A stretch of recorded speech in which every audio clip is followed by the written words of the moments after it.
welcome back to my channel. So this is the last part of my series testing out the best-selling foundations at Sephora. We are now on part 7, and the foundation that I'll be reviewing today is this Fenty Beauty Pro Filt'r Soft Matte Long Wearing Foundation. This is also the only celebrity brand foundation that I included in the series. So I'm very intrigued about this foundation and I'm excited to try it. This costs 50 Canadian dollars for 32 ml. Most high-end foundations have 30 ml and this has 2 milliliters more. And it is in the usual price range when it comes to high-end foundations. When it comes to its claims, it claims to be a buildable, medium to full coverage foundation that gives skin a visibly smooth, pore diffused, shine-free finish.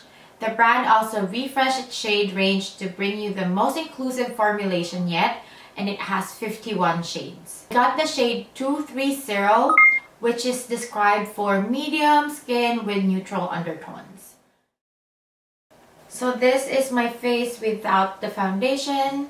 So I have oily T-zone, dry in some other parts. I have hyperpigmentation on the high points of my cheeks and big pores on the side of my cheeks. I also have redness in the middle of my face, so those are my concerns. So let's try this on. First, I'm going to put on my trusty primer. This is the NYX Plump Right Back Primer. And if you're curious what my skincare prep is and everything I do before the makeup, I'll be including all the details on the description bar below. So this is another water-based foundation, so I use a water-based primer. And on the box of this foundation, it says to shake it really well. Usually I shake the bottle well before I use any foundation, but if an image like this is included in the box saying you have to shake it well, then you have to do an extra shaking, I feel like. I think that shaking the foundation bottle before applying the foundation on your face would drastically change how it performs on your skin. So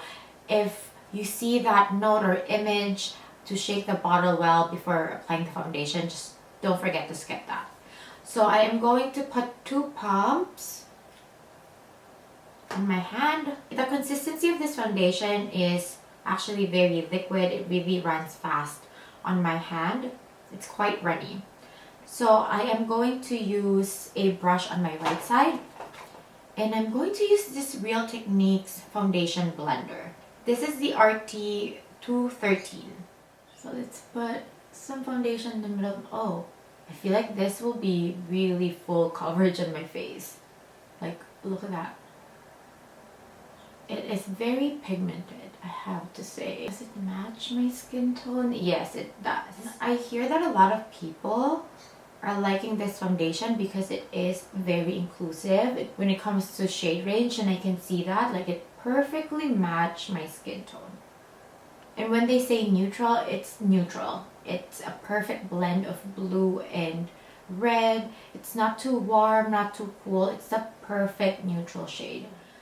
Because some foundations, like the Sephora one, although I love it, and the Too Faced one, they would name their foundation as neutral, but it runs very warm on my face. Let me go closer.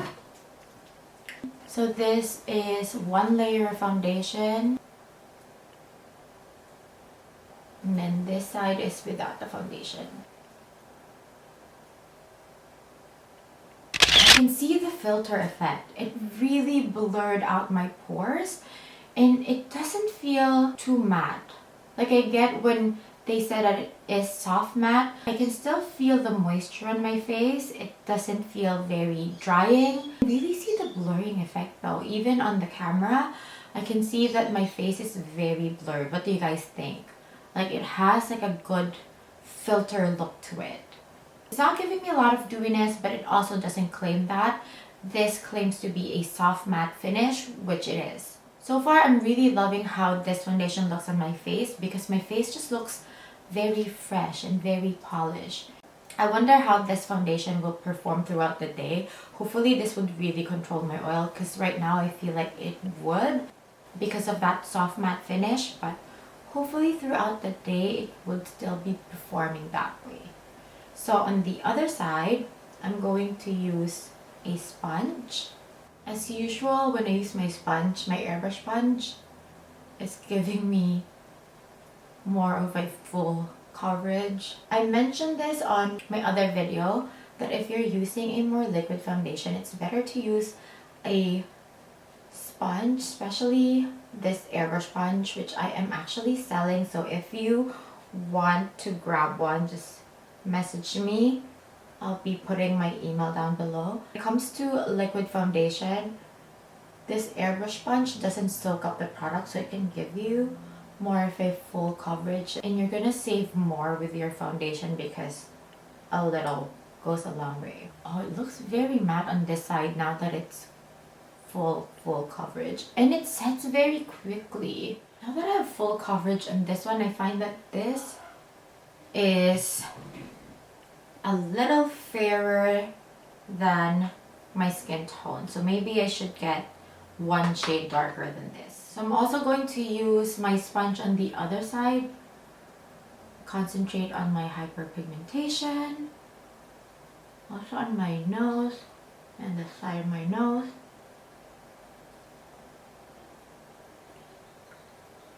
You can still see a little of my blue veins on the side of my face, so I'm gonna use my fingers and just pat the foundation there. So far, when it comes to application, you really have to work fast with this foundation because it sets super fast. When it comes to how it looks on my face, it really looks like a soft matte foundation. I can really see that blurring effect on my face. It really gave me that filtered look. It blurred out a lot of the texture that I have on my face. Because it sets really fast, I'm going straight to my cream contour to see if this foundation would lift, if I put any creams on top. And I'm also using a Fenty product. This is the Fenty Matchsticks in Mocha. Good thing I didn't apply the bronzer all over and then choose to blend it after, because the foundation really set fast. You also have to work with creams fast because it will be harder to blend. I feel like the bronzer also looks very filtered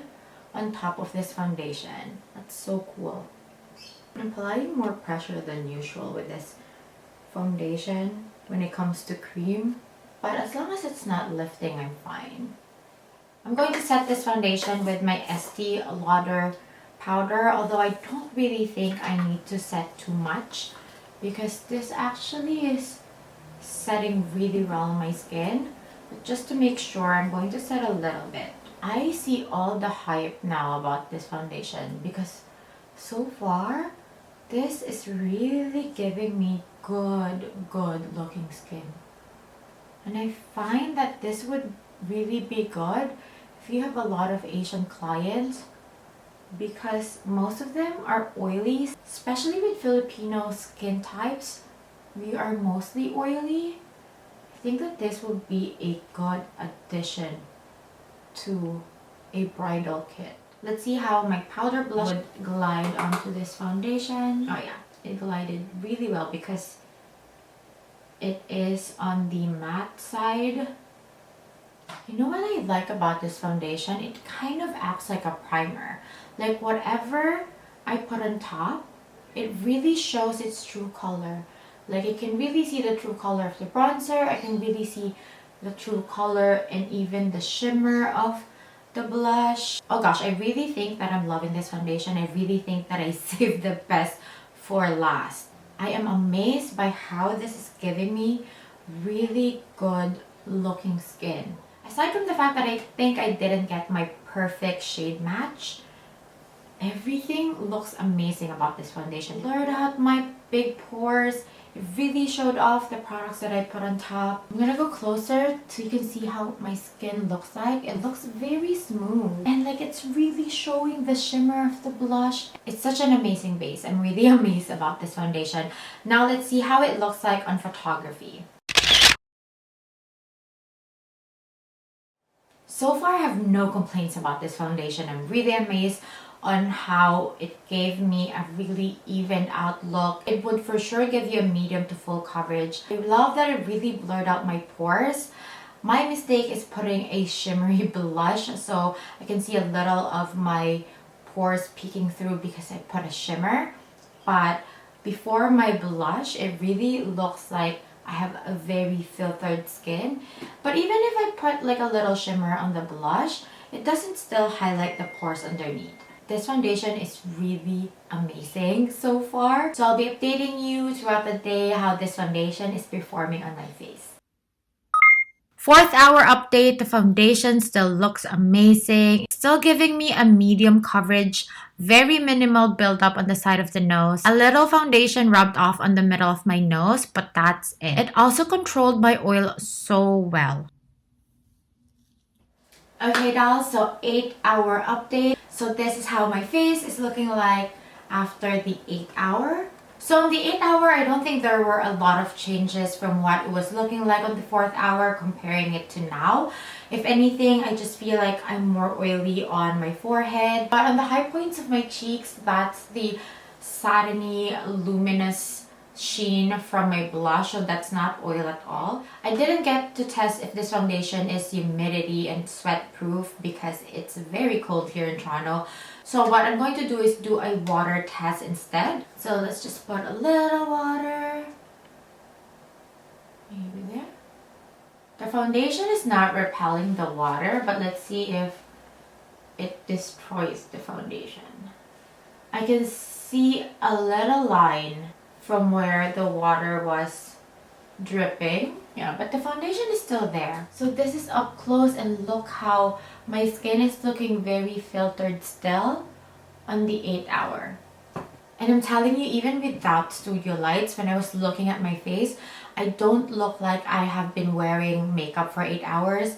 It looks like I had this makeup just freshly applied. And it's such a good base that my blush and my bronzer are still showing. It's not just long wearing by itself, but it also held all the products on top of this foundation so well. So I'm giving this foundation a rating of 5 out of 5 stars.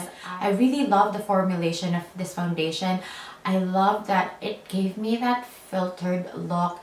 It really gave me a soft matte finish, but it didn't lay flat on my skin. It really still gave my skin that bounce, so it doesn't look very matte and dry on my face, all while controlling my oil. It also has a very good coverage. 2 pumps of this foundation gave me a medium coverage for my whole face, and I really think if you add half a pump to a pump, I think that this would really give you more of a full coverage. It's definitely a buildable foundation. It also wears for a really long time. On the 8th hour, I still look like I have fresh makeup on. I think this would be a great addition to one's professional makeup kit, especially if your clients have oily skin type, because this really controlled my oil. I can't really think of a con with this foundation. If anything, I wouldn't recommend this to people with very dry skin because it is matte,